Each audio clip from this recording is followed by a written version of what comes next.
Pwede na yan. So again, good afternoon, A72. So we're heading to the second part of our module 2, no? The regular or the corporate income tax.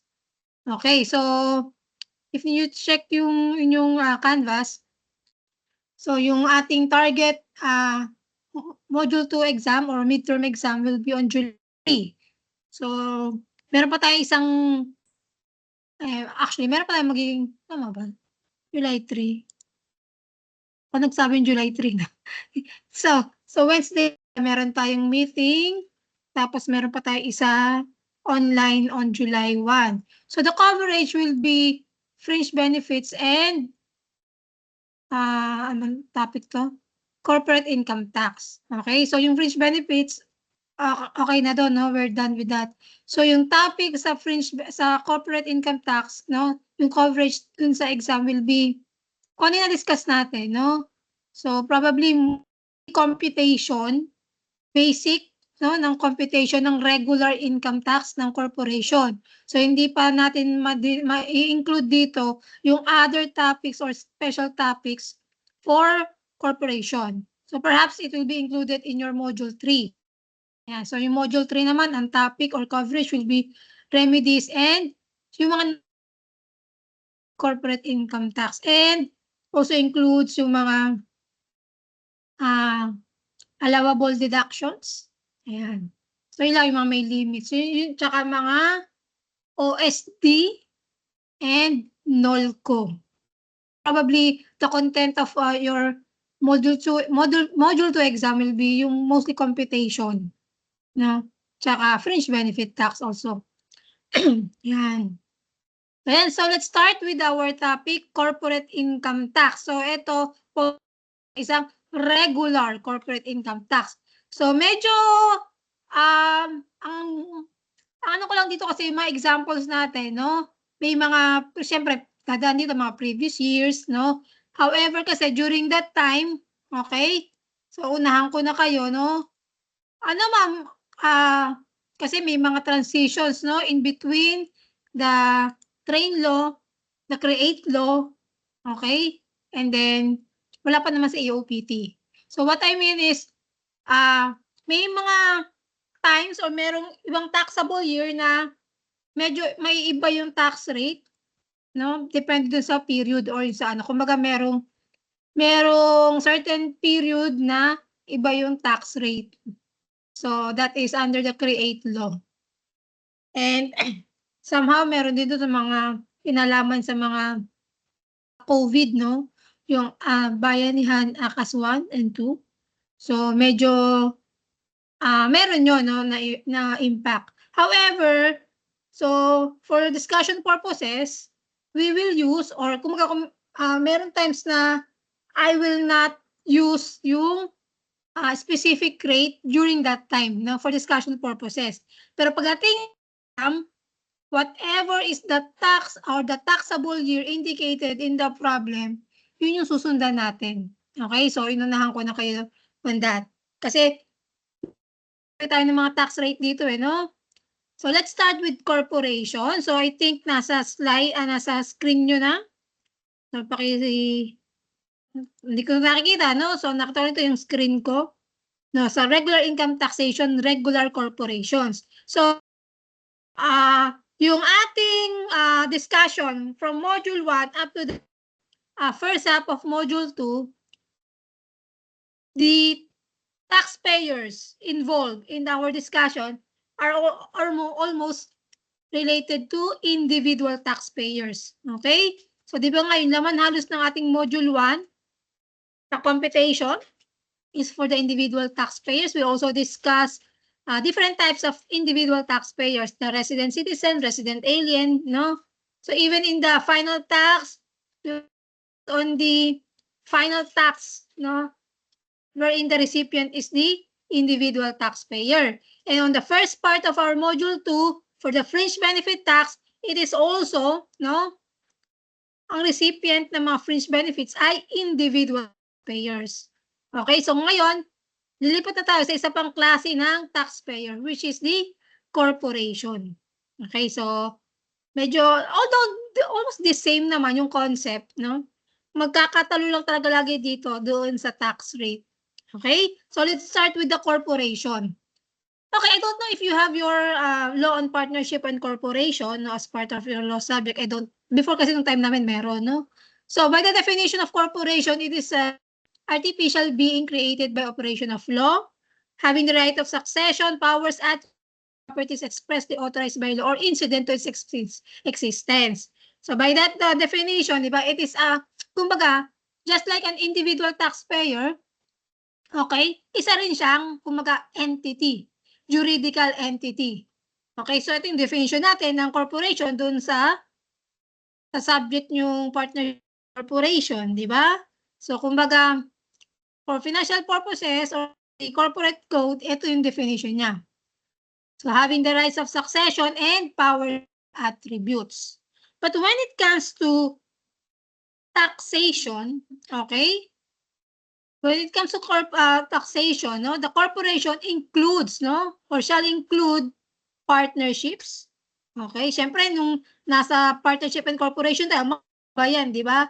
Magkaiba ng mga entrada natin pagdating sa capital. But when it comes to taxation, the same ang treatment ng regular corporation, mapa stock corporation, mapa OPC, or general partnership or taxable partnership. Okay? No matter how created or organized, okay?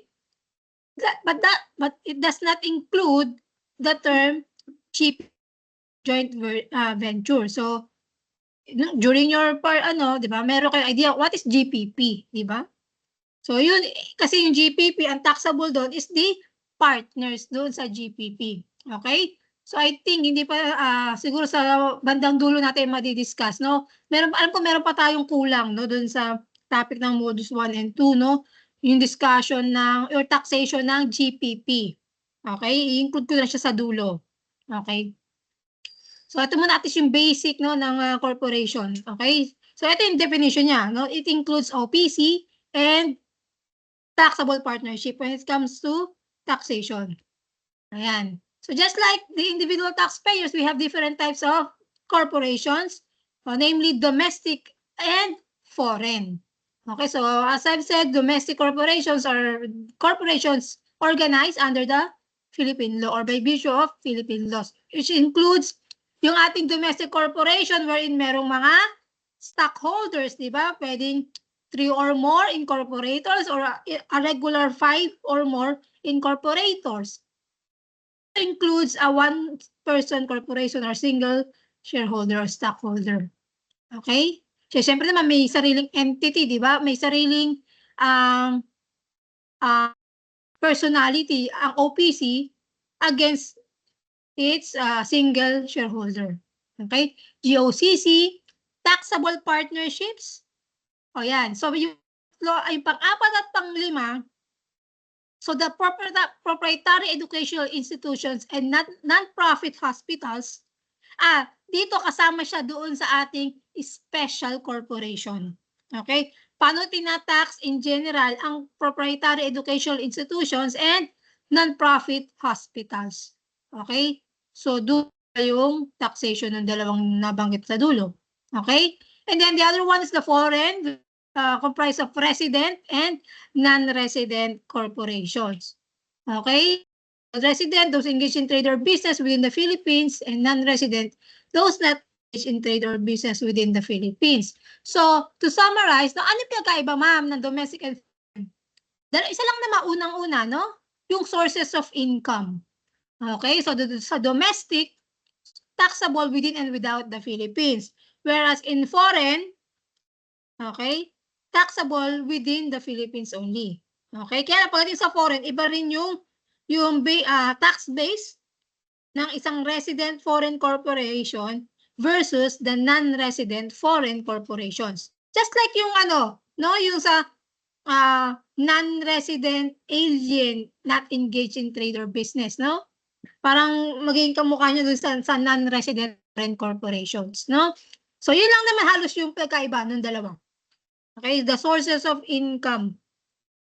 Okay, so hindi ko na maalala yung naging exam nyo, no? But then probably you have already your the result of your Module 1 exam. Okay? Ano pa naman, no? Ano bang masasabi ko dito? Yung score nyo ay, sige, pwede na, di ba? Pwede na, pero pwede pang okay? So, for some of the, iba sa inyo, yung sa iba sa inyo, okay naman no? Kumbaga, score ng ng pang-accountancy at AIS, no? Yung score ng iba. Yung iba hindi, no? To be honest, some of you, mas mataas pa yung ibang score ng kabilang section. Okay? O, hindi ko kasi kinukompare, pero meron mas mataas, no? Naman, share ko lang. Okay, balik tayo dito. So, yung dalawa. It is more on the sources of income, no? The situs of taxation for the domestic within and without, for the foreign within the Philippines only. Okay, so balik tayo. Pro forma, okay? Almost the same. O, hindi, same na ma'am, no? Ang wala lang sa eksena to the individual taxpayer is the compensation income or the net taxable compensation income. Okay, di ba? We have to combine your compensation plus your business income if ever, no? For those that are mixed income earners, di ba? But here, sa corporate, it is purely from business operations. Okay? So, kumbaga, actually, meron naman, yung kanyang activities for business, kumbaga for profit, no? Yung business, no? Or yung corporation. So, this is the pro forma. Okay? So, A72, so we know that gross income, hindi naman siya agad sa problem. So, probably, some problems, no? Ang given is the sales, then the cost of sales or cost of goods sold to arrive at the gross income. Okay, so again, will be the what will be the difference between the sole proprietor and the corporation is the tax rate. Okay? Sa individual, syempre, gumamit kayo ng tax table. Diba? Kaya nga nasagutan nyo ng tama yung exam natin sa last part ng problem, diba? So, you use the tax table for the individual. However, kumbaga, sa individual, progressive tax rate. Proportional. Okay? So, whether your tax is small or large or mas malaki, di ba? Fixed lang yung rate. In general, it is 25%. Again, in general. Hindi ko naman sinasabing absolute, it is 25%. But in general, for the regular corporate income tax, the tax rate is 25%. Okay? Wala tayong bracket dito, no? Walang less 250 sa corporation. Whether meron kang net income or taxable income, mapa 1,000 man yan, 1 million, or 10, proportional yung rate natin. Okay? So, that's it, no? So, how about, ma'am, ito, kapag, how about the domestic corporation, ma'am? Paano kung meron silang mga sources of income within and without the Philippines? No? So, probably, no, kung compute kayo, mas advisable, no? If you compute the different taxable income per country. Okay, for example, sa problem natin, domestic corporation. So, merong income sa abroad, merong income sa Philippines. So, huwag ka muna magko-consolidate, no? Huwag ka muna mag-consolidate. You have to get muna the individual, the net income for the Philippines, net income sa abroad. Bakit, ma'am? Kasi, mas mapapadali pag-compute mo kapag nandun tayo sa mga tax credits, no? Na mga foreign tax credits. Ayan. Pero at the end, i-combine mo pa rin naman siya. Okay? So, that is 25%, no? So, the foreign, resident foreign corporation. Okay? So, may iba lang, syempre, kapag non-resident foreign corporation kasi iba magiging tax base niya. So, when you say tax base, ito siya. Okay? So, doon tayo sa column ng regular corporate income tax. So, actually, yung pinaka-component natin ng topic ito hanggang sa Wednesday will be itong dalawang ito. Okay? The RCIT versus the MCIT. Okay? Siyempre, doon muna tayo sa basic na computation, no? So, as I've said, balikan ko lang dito, the remaining topic will be ito, di ba? Actually, hindi pa natin tapos yung discussion. Paano, ma'am, yung allowable deduction? So, ito, sorry. So, ito, So, for the midterm natin, no, ayan. So, it's, given muna, no? Yung total. So, we will discuss ano-ano yung mga allowable deductions. Okay? So, dahan-dahan muna, no? At least alam muna natin yung basic, no, ng pag-compute ng RCIT and MCIT. Tataka natin isisingit yung mga other topic included in that, for example, allowable deductions, optional standard deductions, and NOLCO. Okay? Doon muna tayo sa kasi medyo nakakalito din minsan, no? So, in short, RCIT or the regular corporate income tax. Okay? 25, 25, 25, lahat yan nakita mo. Domestic, resident, and non-resident, 25. Comes to tax base, iba ang nasa non-resident foreign corporation. The tax base for NR is the gross income. Whereas for the domestic and resident, both of them, diba, galing sa net income. Siyempre, magkaiba lang sa sources, no? Kung within and without.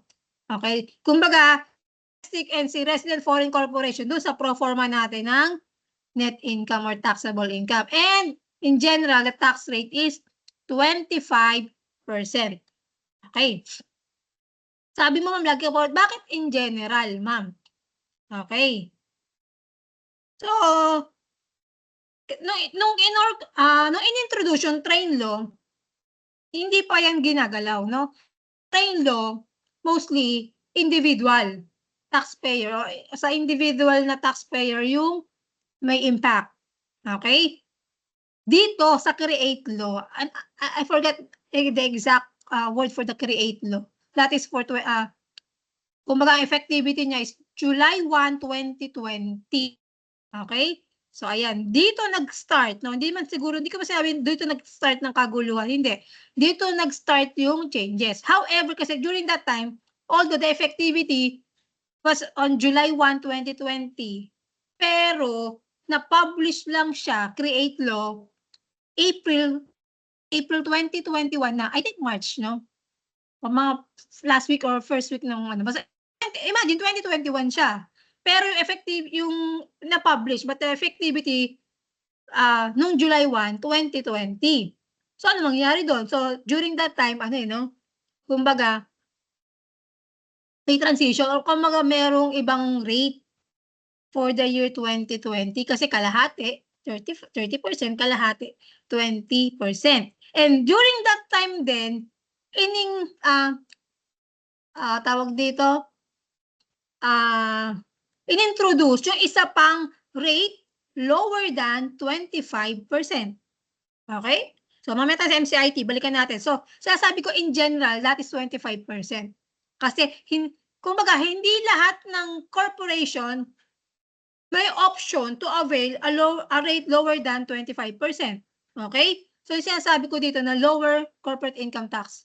Again, sino at paano makiklaim itong lower rate na lower than 25%? Unang-una, it is only available to domestic corporation. Okay? So, isa na yon. So, kung ikaw ay RFC, o X ka na. Talagang 25% ka. Okay? So, it is that 20% rate available only to domestic corporation with the following condition. Okay? Ano yung una? Asset test. Okay? Siyempre, kumbaga ito kasi, the definition nila is that it is available to MSME. Okay? Micro, small, and medium enterprise. So, ano ang basihan, ma'am? Paano malalaman if the company is an MSME? So, naggawa ng threshold. Ano yung threshold? That the total asset, excluding the value of the land, wherein nandoon yung naka-establish yung plant, PPE, no? Should not exceed 100 million. I'm not sure, I'm not familiar with the threshold, no, pagdating sa financial accounting, no, ng SME, tama, ng SMEs, di ba? I'm not familiar no?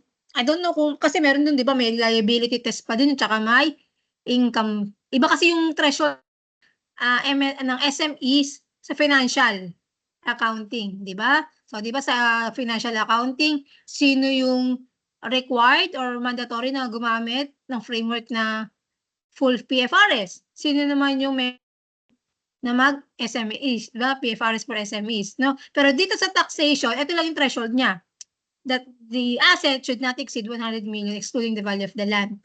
Plus, okay, the income or the taxable income. No, hindi yung sales, the net income should not exceed 5 million. Okay? Taxation na yan should be present parehas. Hindi pwedeng either of the two. I mean, hindi pwedeng isa. Hindi pwedeng 1 out of 2, di ba? So, lahat yan, no? Yung condition yan, dapat present para ma-avail mo yung 20%. And then, paano yan, mama? For example, this year hindi mo na-avail. Next year ba hindi na pwede? Well, pwede pa din, no? So, that test is subject to ano lang naman yan every year, every taxable year. No, kung this year, naabot mo yung so nakaabot ka sa threshold na 20%, so be it, no? You can use the 20%. Again, merong classic, may in general to, pero merong mga ibang domestic corporation that are not also to use the 20% even if na-reach nila yung threshold, ha? Okay, doon mo tayo sa in general, no? So, dapat parehas na present, no? For example, ma'am, ngayon 25% gamit ko next year. So, next year, kung na-comply mo naman yung requirements, so pwede kang bumalik sa 20%. Okay? So, hindi siya forever na 25, hindi siya forever na 20. As long as na-meet mo yung tatlong criteria. So, actually, dalawa lang siya. Pero, again, it is only available to domestic corporations. Okay? So, income test. So, kailan siya nag-start? Actually, nag-start siya July 1, 2020.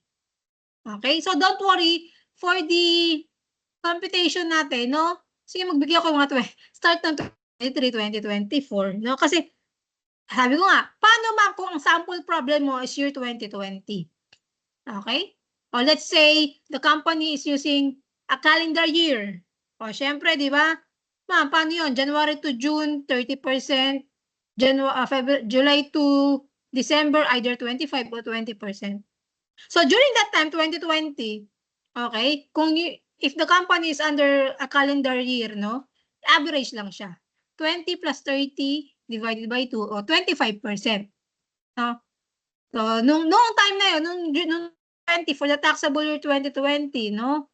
So, ang ginamit, if qualified ka for the 20%, average, no, 30 tsaka 20. Kung hindi ko qualified sa 20, so average ng 30 tsaka 25%. So, which is 27.5% during that time, 2020. Okay? Kaya nga mahirap nung 2020, no? Hindi namin malaman nun, no? Imagine, binigay lang yung tax rate or naging available lang siya, na-publish lang siya mga March, di ba? Eh, di ba, during that time, ano na yon? Mostly, yun yung pinaka-deadline talaga ng filing ng income tax. So yun lang naman, no? Share ko lang. Is 2020, no? So, moving forward, 2024 na tayo. Okay? So, medyo mas malinis na yung tax rate dito. Medyo clear na, no? Wala nang pampagulo na, ay, anong tax rate ba nitong time na to? Okay. Pero syempre, I have to discuss ano yung tax rate during that time. Okay. So, yan. So, dito, 20% dapat present yung dalawang condition. Okay? So, ayan. So, balik na tayo sa isa, ma'am. So, clear yun, no? Kasi, ano naman pro forma, di ba? Pa-compute mo. And then, either use 20 or 25. Based on your analysis. Di ba? Okay? So, balik tayo dito sa isa pang sample. Okay? Okay, before ako magpunta sa minimum corporate income tax, no? If you look at our format dito, di ba? Gross income. Syempre naman, no? I don't know, no? Kung merong nagne-negative na gross income. in practice may nakikita ko, no? Or meron even in a seminar, no? Yung speaker may sabi siya na minsan nakaka-encounter siya that the gross income of the corporation na ba ay negative, which is napaka-imposible, di ba? Okay? Pero pwedeng ang net income ay maging net loss. There's a possibility. Mas malaki yung chance na magkaroon ng negative na or magkaroon ng net loss compared sa negative na gross income. Okay? So if that happened, di ba? If that, kumbaga, the allowable deduction is higher than the gross income, probably merong net loss. Okay? Alam nga yung net loss mo, i-multiply mo sa 25% or 20%. Technically, wala siyang tax due. Di ba? So, kung negative yung net income or net loss siya for that period, so, walang tax due. Okay? So, talaga naman na pwedeng may instance na may net loss, di ba? Lalo na kung mga nagsisimula pa lang na mga business. So probably kapag mga mga startup lang, no, yung mga nag-start lang ng company, syempre mas malaki yung mga pre-operating expenses nila. So perhaps naghahanap pa yan ng clients, naghahanap pa yan ng mga projects, di ba? So may chance na on their first year of operation, net loss. Okay? So, sige, sabi ng gobyerno, sige, kumbaga, nabawi pa lang sila, no?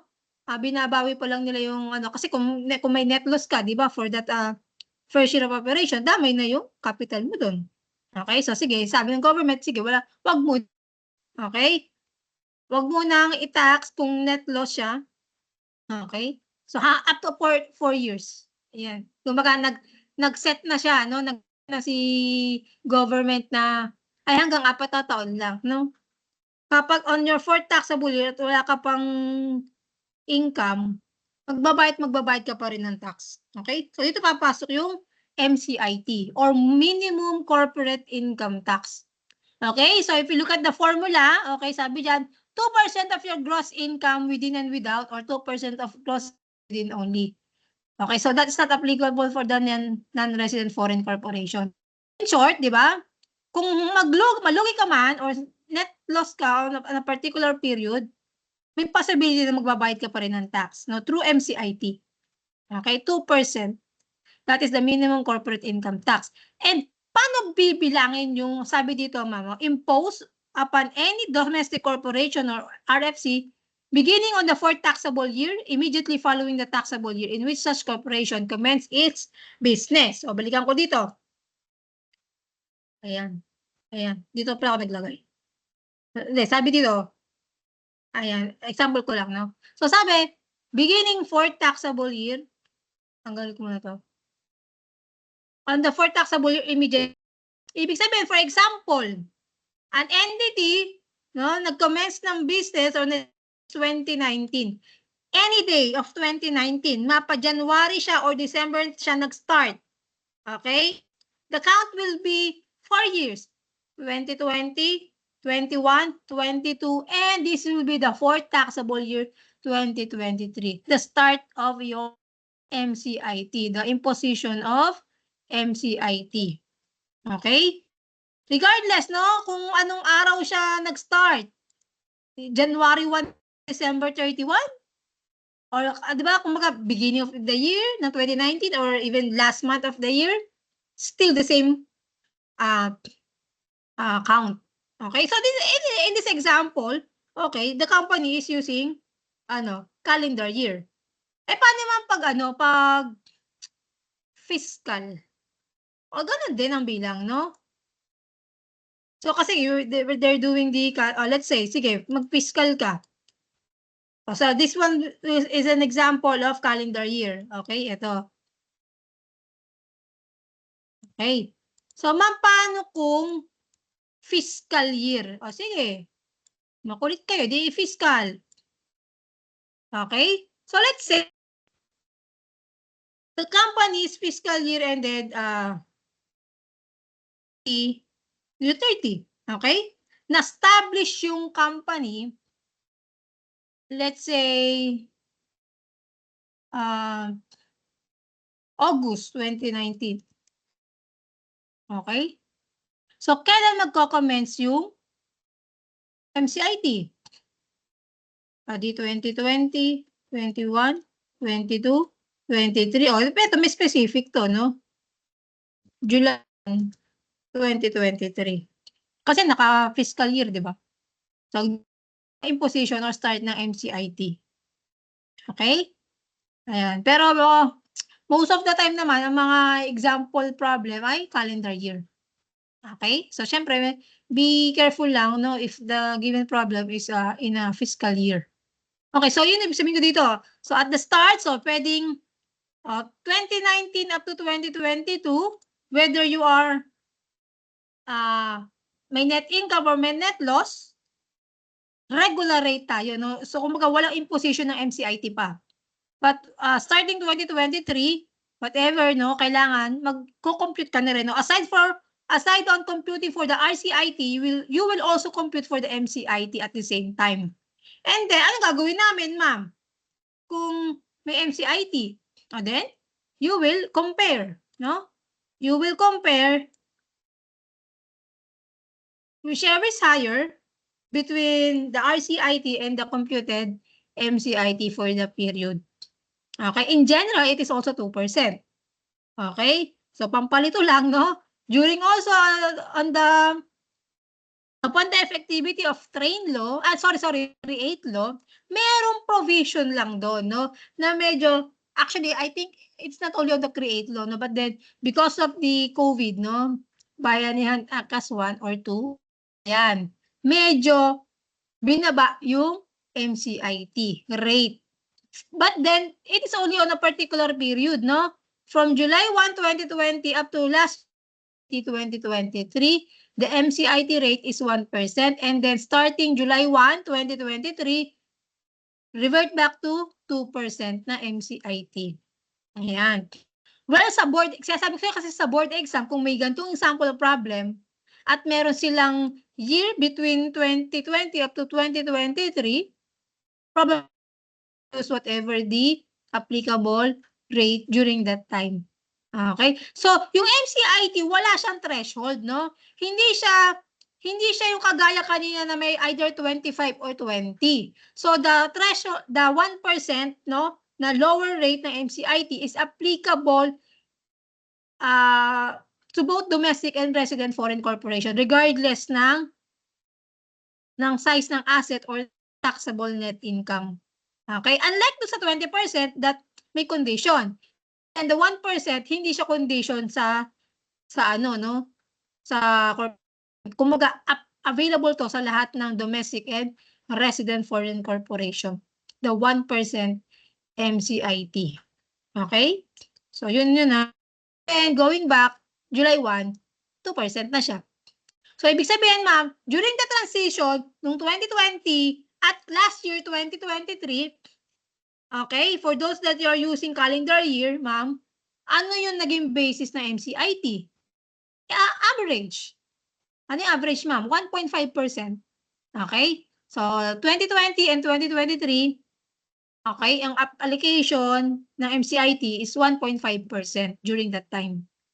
Okay? So, yun yung nakakalito, ma'am, no? Siyempre. Okay? So, tandaan nyo, kumbaga, tandaan mo yung rate ng time na yun. Okay? So, wala tong graduated taxes, wala tong tax table, no? It's just, ano lang, tandaan nyo lang kung ano yung year, kung saan nagkaroon ng transition. Okay? So, kung 2024, mami, lagi mong sample, di balik tayo sa general na 2% MCIT. Okay? Para saan ba yung MCIT? Sabi ko nga, okay, to avoid tax evasion, no? So, parang sasabi ng gobyerno, 4 na taong ka na, no, na nag-ooperate, lugi ka pa rin, or kaya sobrang liit naman ng income mo. Okay? Adi, dagdagan na, I mean, dito sa MCIT, wala kang choice kundi magkakaroon ka ng tax due. So, kung lugi ka or net loss ka, still, you have income tax due. Yun yung purpose sa MCIT. Okay? So, ayan. Siyempre, sino naman, kung 4 na taon, puro lugi, puro net loss, di ba? Hindi na nakaahon. isipin ng government. Okay? Baka wag ka na mag-business, no? Lagi ka na lang lugi. O di, kahit sa ganitong paraan, nakakakuha at makakuha pa rin ng share ang company. Ang government, no? Through MCIT. Okay? So, sabi nga kasi imposible mo ma-net loss mo or mag-negative yung gross income mo. Di ba? O, lalo na yung, mas lalo yung concerning, di ba? Or, kumbaga, alarming, no? That, continuously na aside from nagiging loss ka na, yung gross income mo negative pa. Which is napaka-imposible, di ba? So, yun. So, but the MCIT is only imposed on the corporation. Walang MCIT sa individual taxpayer. Okay? So, yan. So, tandaan yung rate yung average rate. So, I think, dun sa Canvas, may in-upload ako doon, yung mga PDF files doon na mga revenue, no? So, meron doon na yung tax, parang table siya, no? Ano yung magiging tax rate during that time. So, also, it is applicable only also on 2023, no? Na kapag ito yung calendar year mo or kaya fiscal year mo, ito yung gagamitin mong average tax rate. Okay? So, balik tayo. Sige, doon muna tayo sa MCIT. Or sige, sampulan ko muna pala to ng RCIT. Okay? So, also, tatandaan nyo sa mga given problem, okay? Hindi man sabihin, no? Una-una, tatandaan nyo, syempre, ano ba to? Domestic or resident? Domestic or foreign? Diba? So, just simple analysis lang sa problem. Sige, ma'am, domestic corporation. Next step, pang ilang years of operation na to? Okay? Kasi matatanda mo, kung 4 years na siya, di ba? Whether you like it or not, you have to compute for the MCIT. Okay? Dito sa example natin, ma'am, second year of operation. So, X na muna si MCIT. Di ba? So, next. So, domestic corporation, check. MCIT, second year of operation. Hindi pa, ma'am. Sumunod. So, that is a regular corporation. You're asking for the income tax due. So, ano, ma'am? Year 2023. So, wala. Ano naman, hindi siya transition, no? Kasi yung transition lang for the average RCIT is during 2020, wherein yung half is 30, yung half ay 25 or 20. Okay? Baka malito dun sa transition, no? Ang meron lang transition ng 2 beses is the MCIT. Nung 2020 at last year na 2023 for the MCIT. Okay? Kasi after na nung 2020, July 1, 2020, okay? Yung general rate na 25 at 20, yun na yun up to this date. Up to this date, 25% or 20%. Okay, so clear na tayo doon. And then, ngayon, in analyzing the problem, after that, ma'am, i-determine mo kung siya ay, sabi mo, ma'am, domestic. So, i-test natin kung possible na 20% siya or 25%. Diba? So, just to consider, no, parang extra effort to compute, no? Hindi porket times 25% lagi, no? Okay, i-analyze, so ano ba yung asset niya, ma'am? So, 50 million excluding land. So, doon sa asset na test, not exceeding 100 million, pasok siya doon sa criteria for lower rate. However, upon computation of your net income, the taxable net income is 40 million. So, higher than 5 million. So, doon sa income test, hindi siya qualified. So, you will use the tax rate na 25% even though yung kanyang asset less than 100 million. So, tandaan, yung requirement ay dapat parehas. Kumbaga present, no? Less than 100 million asset, does not exceed 5 million taxable income.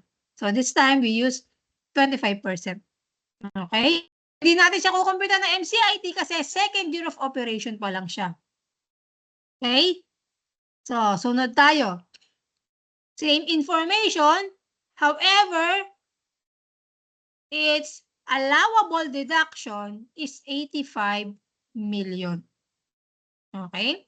So, yung operating expenses.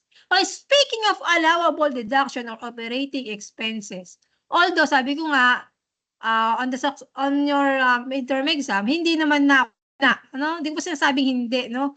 Hindi muna ka magpapadetalye or magpapa-breakdown ng mga allowable deductions kasi hindi pa natin siya na-discuss. So what I mean is, yung mga, di ba? So pwede kasing sa allowable deductions o sa operating expenses, nakalagay dyan lump sum na 85 million. Okay? Pero darating pa rin tayo sa mga example problems natin na wherein you have to compare allowable deductions. Not all the time given yung total or allowed deduction. Okay? Meron times na kayo ang magko-compute ng allowable deductions, no? I will give you some types of expenses. So ano ba to? May limit, allowed ba to? Okay? So yun yung mga probably sa ano na to, sa module 3, no? Ayan, at least matapos muna natin yung MCIT. Okay? Na-miscalculate ko kasi yung ano, yung date. Akala ko dinignan ko lang yung calendar kasi kanina lang.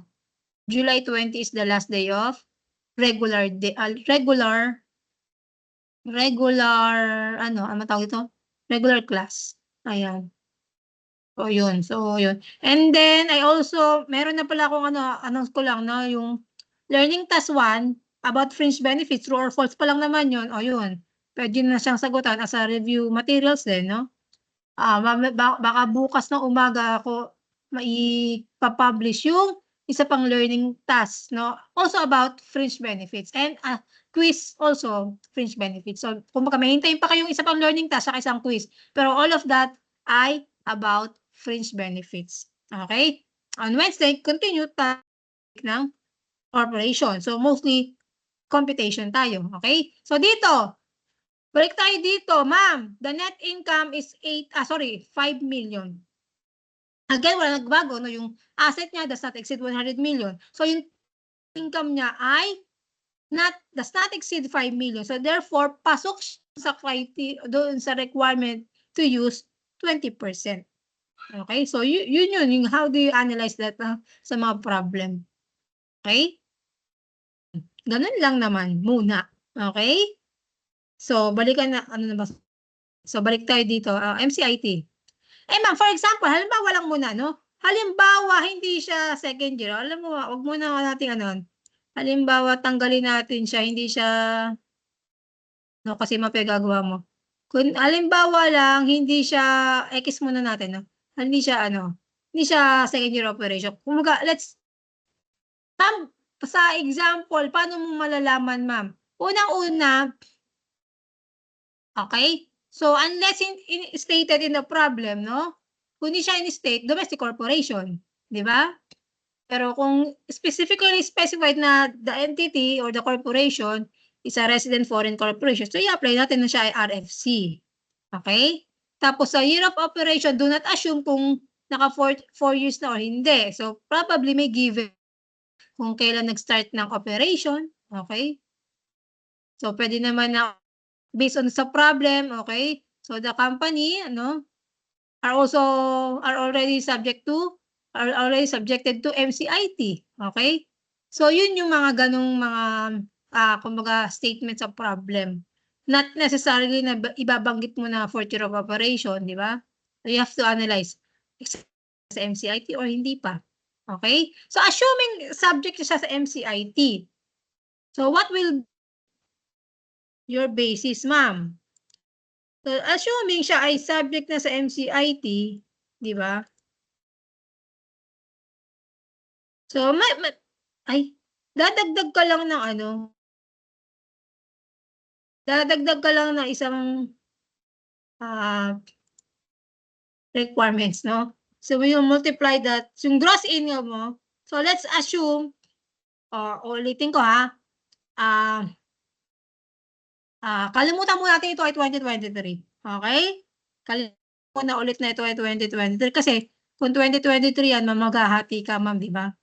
1.5% ang MCIT ko dapat. Okay? So let's assume na hindi siya 2023 or let's say 2024 siya. So, additional requirement or additional computation mo para make sure lang na tama yung magiging tax due mo times 2%, 1,800,000. Ayan. Ay? Liitan ko na nga. Ayan. Tama ba? 90 million. Okay. Okay, so ganyan. So, how, let's say that problem, no, hindi, subject sa MCIT. Paano napansin nyo? MCIT is 1.8. Tax, corporate income tax or RCIT is 1 million. So, ma'am, magkano ang magiging income tax payable niya? So, the answer is 1.8 million. Okay, whichever is the computed MCIT or the RCIT. Okay? So, assuming na hindi siya, let's say, hindi siya 2023, assuming na siya ay subject sa MCIT, di ba? So, may iba ngayon ang sagot mo, di ba? Pag sinabi, magkano income tax payable mo? Balik na. Ng sagot. It is 1.8 million. Whichever is higher between MCIT and 1 million. Okay? So, yun. Kailangan natin muna i-analyze ulit. Diba? Kung ang tanong magkano tax due. Okay? So, yun. Ganun siya. I-apply yung MCIT. Okay? Naka-record ba? Kung mga daldal kong daldal, hindi ako naka-record. Naka-record naman pala. So, if you have question, pwede kayo mag-raise ng hand, no? Ayan. So, marami ganap na sample problem or exercise, no? So, Wednesday. I'm not sure lang, ano. Basta agahan ko din pasok sa Wednesday. Agahan niyo pasok sa Wednesday, ha? Kasi, mayroon pa akong, may papasit work ako sa inyo, ha? Next week. This Wednesday na, no? Ayan. And time meeting. Basta, kailangan natin makapag-exam ng July. Okay? Dadalian ko na lang, promise. No? Para may time pa kayo para sa module 3. Okay? So, ayan. Balik tayo dito, ma'am. Ay, nasa na ako? Ayan. So, 1.8 million because MCIT is higher than RCIT. So, supposedly, ma'am, kasi dapat naman talaga 1 million lang ang bayaran ko eh. But because of that, 1.8 ang babayaran mo. Okay? Well, recording ng income tax expense, the income tax expense is 1 million. Okay? Yung payable mo is 1.8. So, what happened to 1,000? O, papasukan mo yung intact, papasok mo intact dito. So, deferred tax asset. Well, yun yung gamit ng ibang, deferred tax asset. Yung 800,000, yung excess MCIT, para lalabas dyan, advance payment. No? Ayan.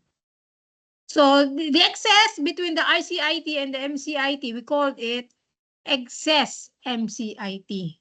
So, what will happen or what are we going to do with the excess MCIT? Ayan. So, the excess MCIT over the RCIT, no? For example, yung kanina, yung 1.8 versus 1 million, no? The excess is the 800,000. In any year, is a tax credit that is deductible against any RCIT due in the immediately succeeding 3 years. So, para siyang tax credit, no? Yung, not the 1.8, but the 800,000. Okay? So, the excess MCIT, let's say, of 8,000 kanina, no? Will be charged or will be used as a tax credit against what? Against RCIT. So, ano mangyayari doon, ma'am? For example, di ba this year MCIT ka, next year, mas malaki na yung RCIT mo. Which means, pwede mong i-deduct yung excess MCIT mo against your RCIT. Okay? However, that MCIT is only available or kung baga,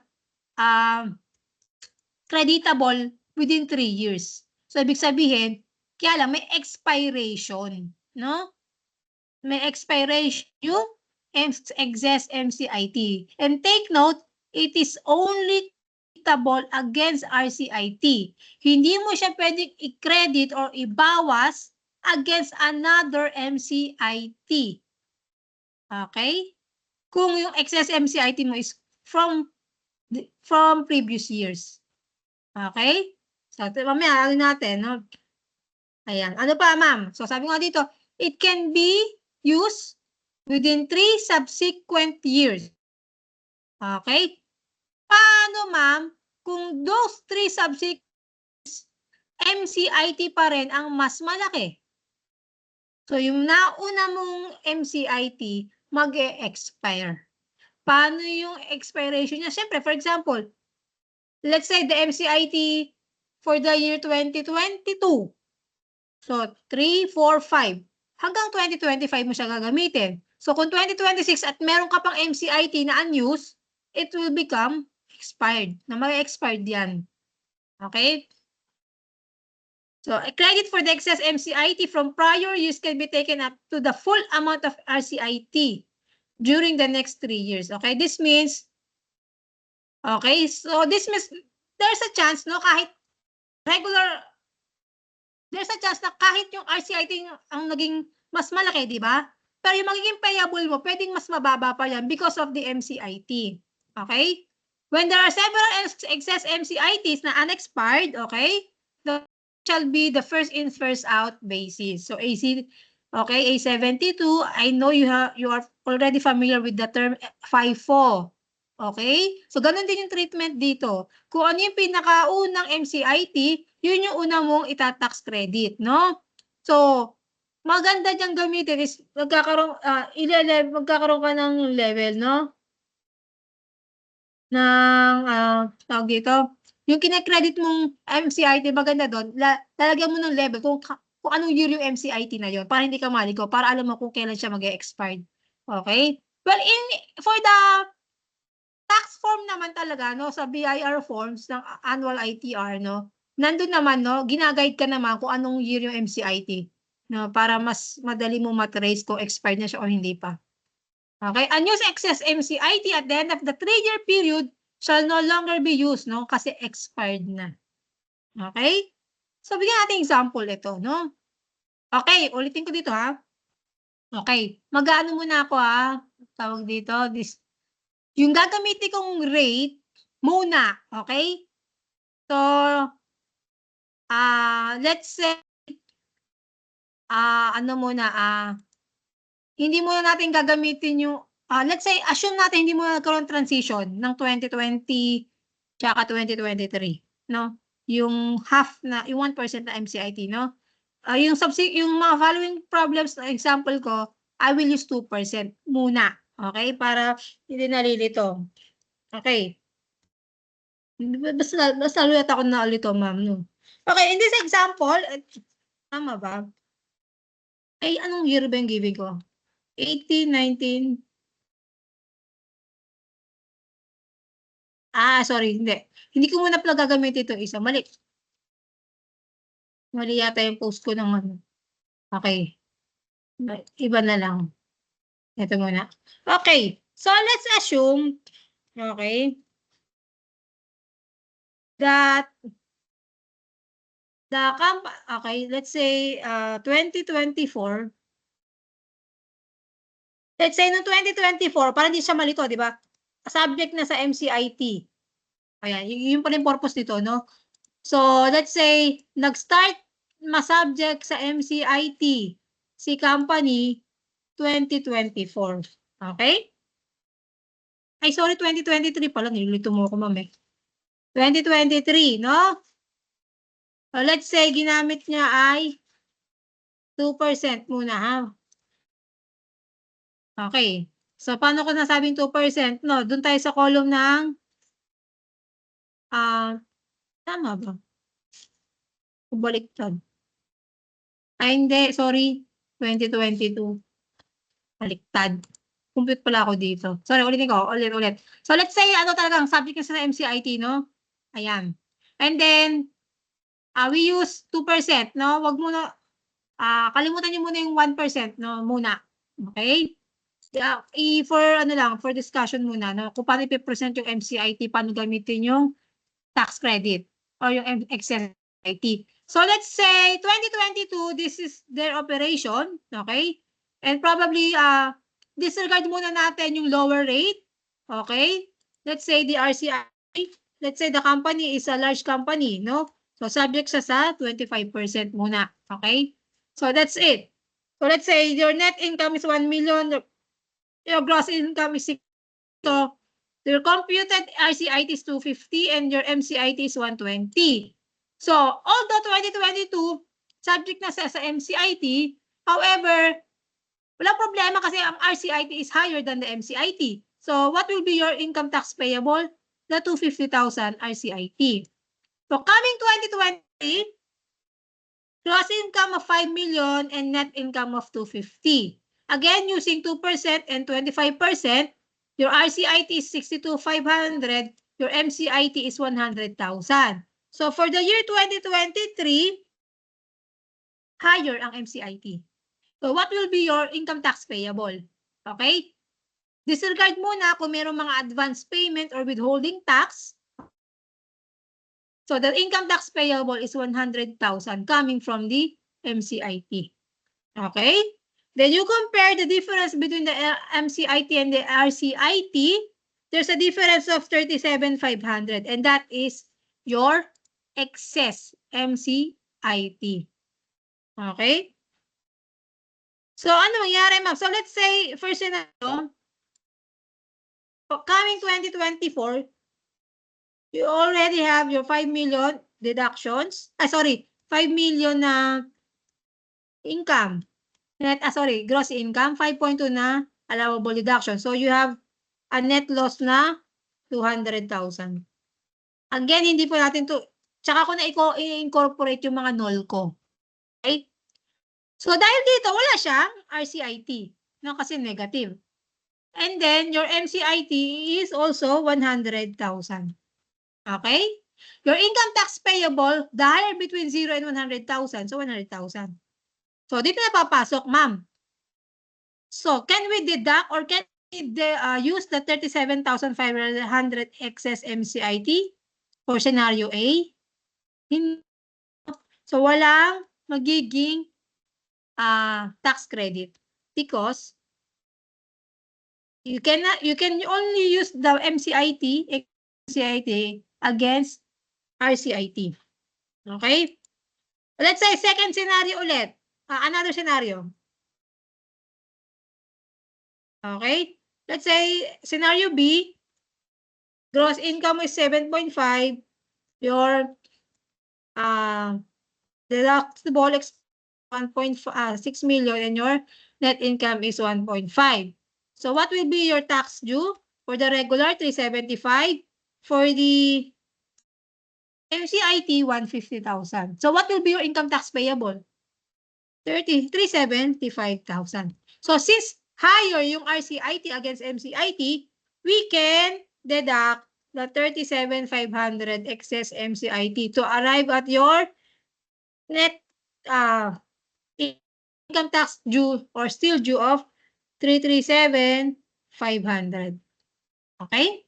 Ganun yun. Hindi mo siya pwede i-credit kasi, pwede mo siya i-credit kasi RCIT na yung lumabas.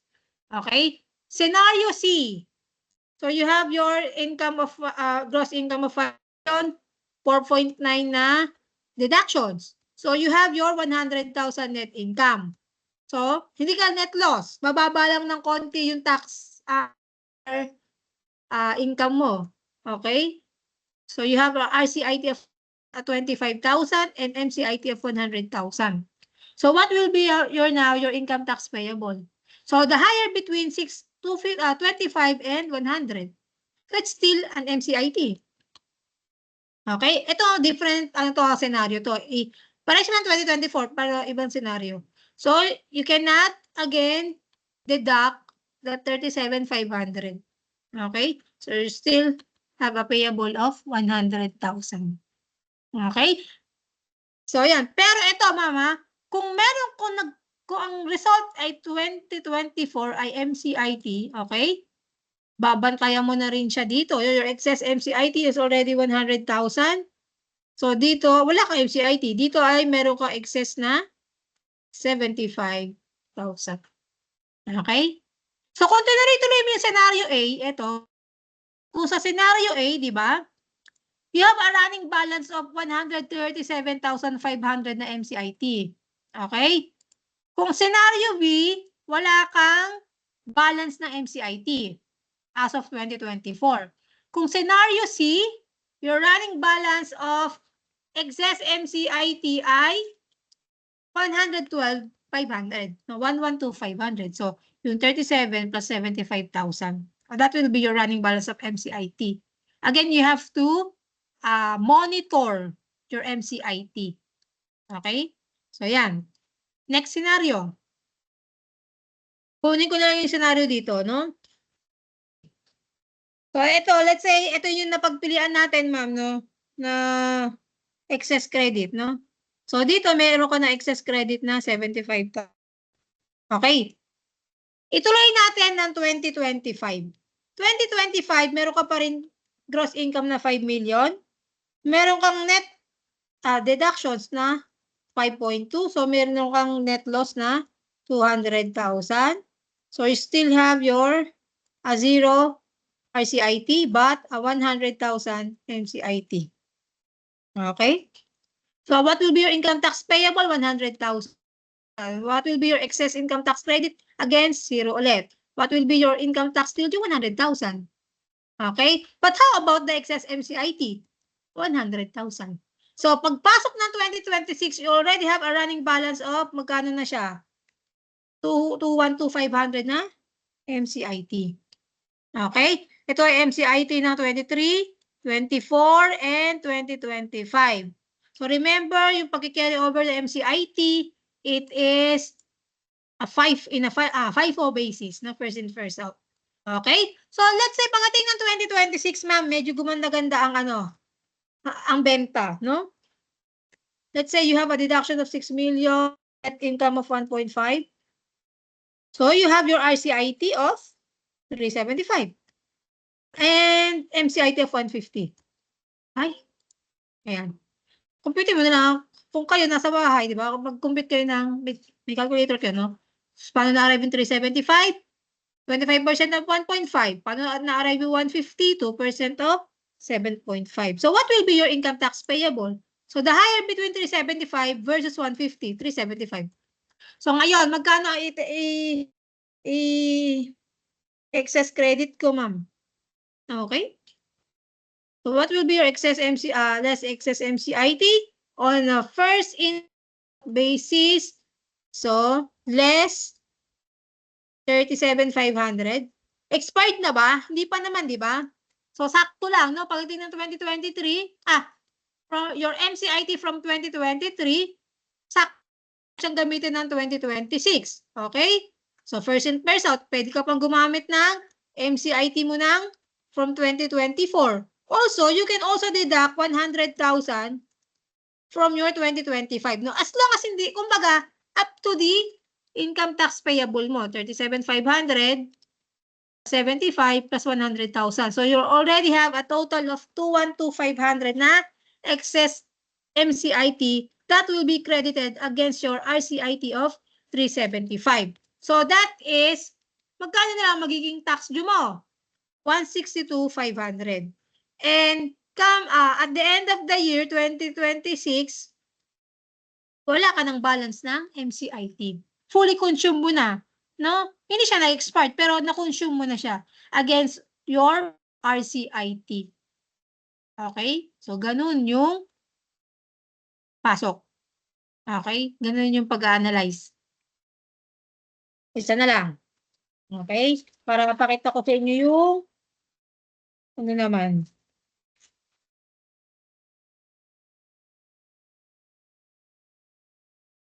Okay? Ayan. So, ibahin ko naman ng amount. Tama ba?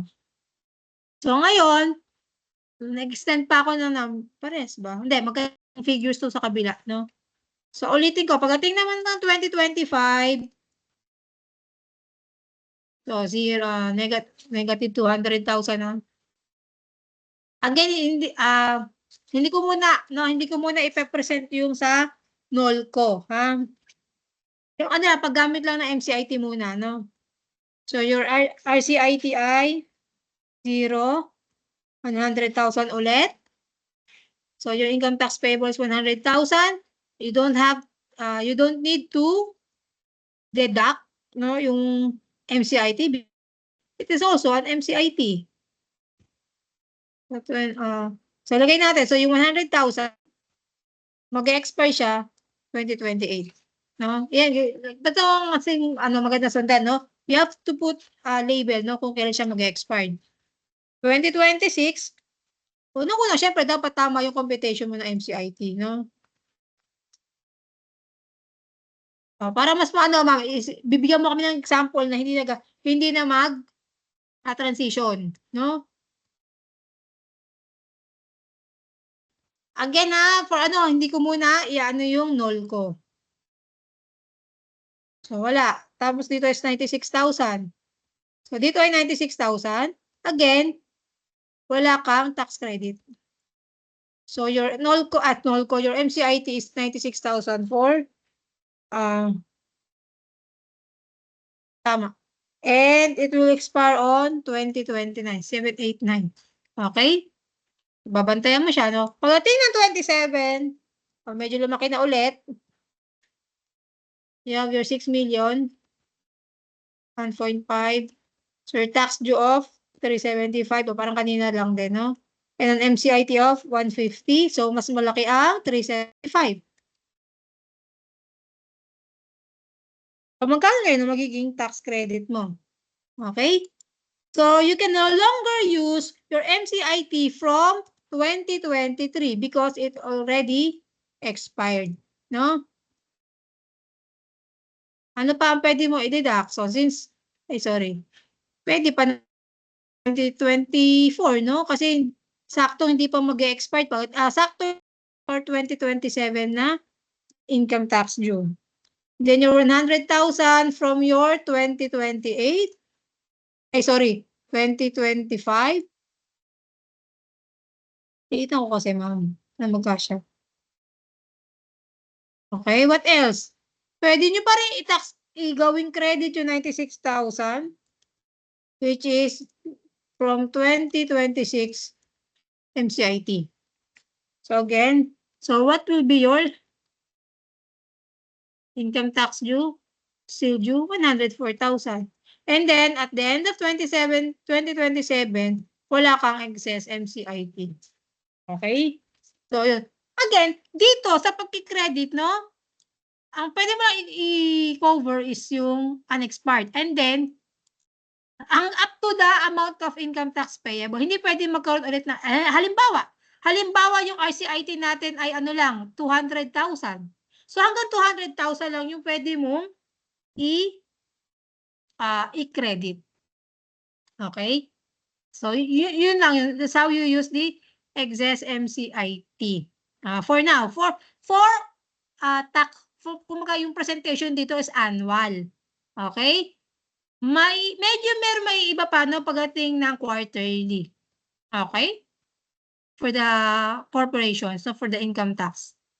Kasi iba rin naman, kumaga iba yung treatment ng MCIT paid within the same period compared dun sa MCIT mo, excess MCIT mo from previous years. Okay? So itong presentation natin, yung MCIT nang galing previous years.